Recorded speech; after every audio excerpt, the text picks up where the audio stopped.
Welcome to King's School Guliana Shbir Campus, Class 7th Subject Science, date 21st May 2021, Chapter number 2, page number 14 and 15. बिस्मिल्लाहिर्रहमानिर्रहीम। अस्सलामुअलैकुम वरहमतुल्लाहि वबरकातुहू। Students, कोई भी काम शुरू करने से पहले दुरूद पाक पढ़ने की अपनी आदत बनाए चले पढ़ते हैं। बिस्मिल्लाहिर्रहमानिर्रहीम।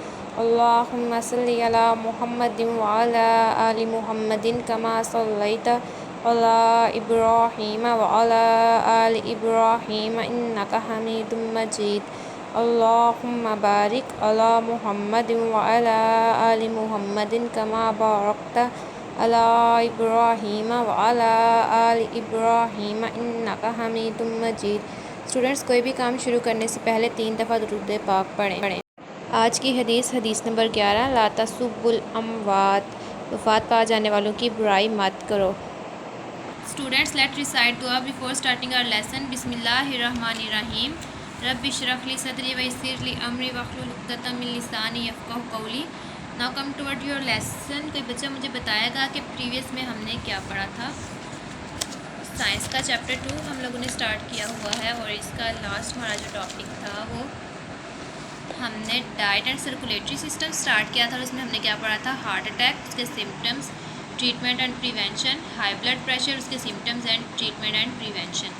तो इसमें से मैंने आपको कुछ क्वेश्चंस बनवाए थे, उन क्वेश्चन की मैं आपकी असेसमेंट ले लूँगी। ठीक है, तो आपका जो असेसमेंट के लिए क्वेश्चन है वो है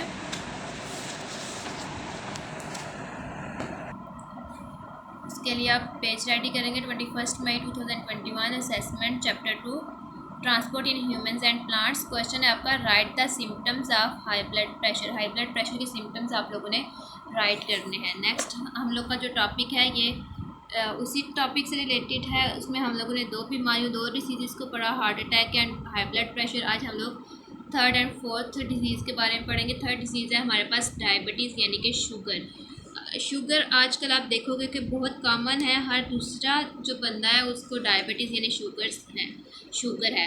तो हम लोग यहाँ पे देखेंगे कि शुगर बेसिकली है क्या, किस वजह से होती है, इसके सिम्टम्स क्या है, इसकी ट्रीटमेंट और प्रिवेंशन क्या है। शुगर क्या होती है, ये इंसुलिन की कमी की वजह से होती है और इंसुलिन जो है ये क्या होता है, ये केमिकल है जो कि आपके पैंक्रीज में बनता है। पैंक्रीज यानी कि लबलबे में बनता है। ठीक है, और इंसुलिन जो होता है ना, ये ब्लड शुगर को डिक्रीज़ करने में हेल्प करता है। तो जब इंसुलिन की कमी हो जाती है आपकी बॉडी में, आपकी पैंक्रीज में इंसुलिन कम बनता है या उसकी कमी हो जाती है, तो तब क्या होता है, आपकी बॉडी में शुगर ज़्यादा हो जाती है। इन दिस डिसीज़, इस बीमारी में patient has high blood sugar.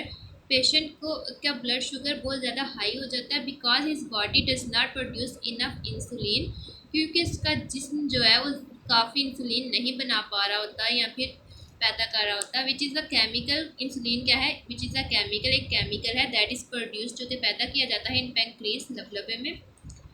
Insulin helps to decrease blood sugar, और इंसुलिन क्या काम करता है, ये ब्लड शुगर को कम होने में मदद करता है। Without insulin patient develops diabetes. Insulin के बगैर पेशेंट जो है, मरीज जो है, उसमें डायबिटीज़ यानी शुगर पैदा होती है। इट पेशेंट में have the risk of loss of eyesight. इसका जो मरीज़ है उसमें किस चीज़ की कमी हो सकती है, उस में किस चीज़ का रिस्क हो सकता है, उसकी आईसाइट जा सकती है या फिर आईसाइट वीक हो सकती है। एंड हेयरिंग और सुनना, यानी कि जो डायबिटीज़ के मरीज़ हैं उनमें दो चीज़ें, एक आईसाइट और एक हेयरिंग, यानी सुनने में और दिखाई देना जो है वो कम हो सकता है या इसकी लॉस ये बिल्कुल भी ख़त्म हो सकता है। हार्ट अटैक, गुम डिसीज़, किडनी डिसऑर्डर, यानी कि डायबिटीज़ की वजह से जो डायबिटीज़ के जो पेशेंट्स हैं उनमें ये बीमारियां मज़ीद हो सकती हैं। अब इसके सिम्टम्स आपके पास क्या हैं, फ्रीक्वेंट यूरिनेशन, ज़्यादा से ज़्यादा यूरिनेशन यानी कि पेशाब का आना, एक्सेसिव थर्स्ट, बहुत ज़्यादा प्यास लगना, हंगर, भूख लगना, लॉस ऑफ वेट, आपका वज़न कम होना, ब्लड विजन, धुंधला दिखाई देना, फीलिंग ऑफ टायर्डनेस, थकन महसूस होना, ड्राई स्किन, और आपकी स्किन जो है उसका खुश्क होना, एट्सेट्रा। तो इसकी सिम्टम्स आपके पास क्या आ रही है डायबिटीज़ की, frequent urination, excessive thirst and hunger, loss of weight, blood vision, feeling of tiredness, dry skin, etcetera. Next है ट्रीटमेंट एंड प्रिवेंशन। इसकी ट्रीटमेंट कैसे की जा सकती है या प्रिवेंशन यानी हिफाजत कैसे की जा सकती है। Taking regular medicine can reduce the risk. अगर आप रेगुलर जो शुगर पेशेंट है उनको मेडिसिन मस्ट रेगुलर लेनी है कि वो डेली रेगुलर बेस पे मेडिसिन लेंगे तो वो रिस्क को कम कर देंगे। कौन से रिस्क को, जैसे आपकी loss of eyesight, hearing, heart attack वगैरह, ठीक है। Take regular exercise specially walk, यानी कि पेशेंट को ज़्यादा से ज़्यादा वॉक करनी चाहिए, रेगुलर एक्सरसाइज करनी चाहिए। उसके बाद है extra fats are not good, और इनके लिए फैट्स जो है वो अच्छे नहीं है। फैट्स वैसे भी अच्छे नहीं होते, चिकनाई वगैरह जो होती है, लेकिन जो शुगर पेशेंट है उसके लिए भी एक्स्ट्रा फैट्स जो है वो अच्छे नहीं है। उनको क्या चाहिए, वो ज़्यादा से ज़्यादा वेजिटेबल्स एंड फ्रूट यूज़ करें, एक प्रॉपर डाइट और मुकम्मल ग़िज़ा खाएँ।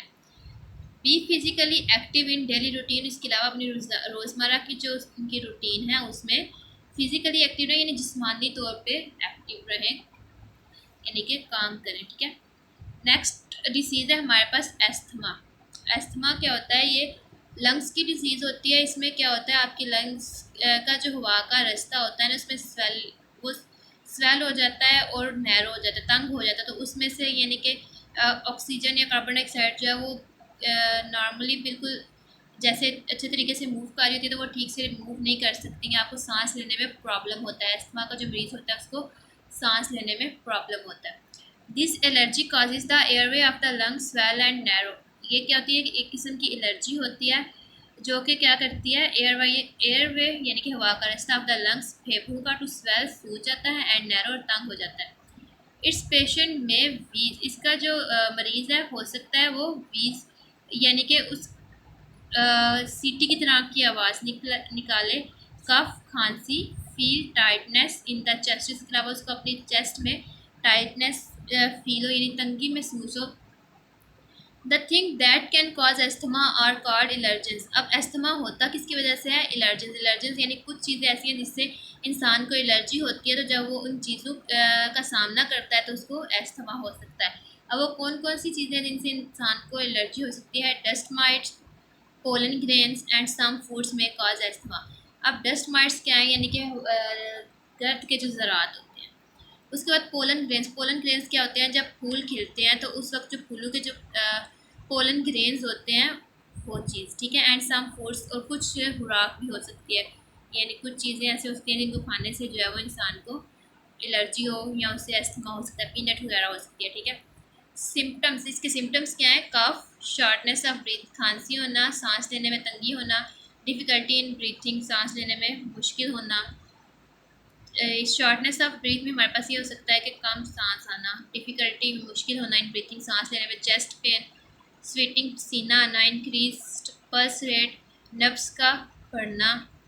ट्रीटमेंट एंड प्रिवेंशन, अब इसकी इलाज क्या है, इसकी बचाव क्या है, यूज़ प्लेंटी ऑफ वाटर, ज़्यादा से ज़्यादा पानी पिए, try to avoid the allergen of asthma, और आपको पता है जिन चीज़ों से आपको एलर्जी है उनसे दूर रहने की कोशिश करें। Use medicine or inhaler on advice of a doctor, और डॉक्टर की एडवाइस, डॉक्टर की हिदायत के मुताबिक इनहेलर या मेडिसिन इस्तेमाल करें। तो ये हमारा आज का टॉपिक था, इसमें से देख लेते हैं क्वेश्चंस क्या बनेंगे।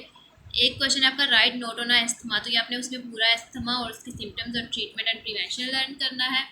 नेक्स्ट है राइट सिम्टम्स ऑफ डायबिटीज़, में जस्ट डायबिटीज़ की सिम्टम्स राइट करनी है। और एक क्वेश्चन है आपका व्हाट इज़ इंसुलिन, तो उसमें आपने इंसुलिन के बारे में बताना है यहाँ से लेकर यहाँ तक, ठीक है। Class 7 subject science diary chapter 2 page 14 and 15 understanding plus reading.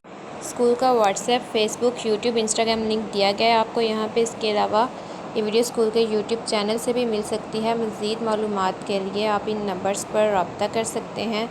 Thanks for watching. अल्लाह हाफिज़।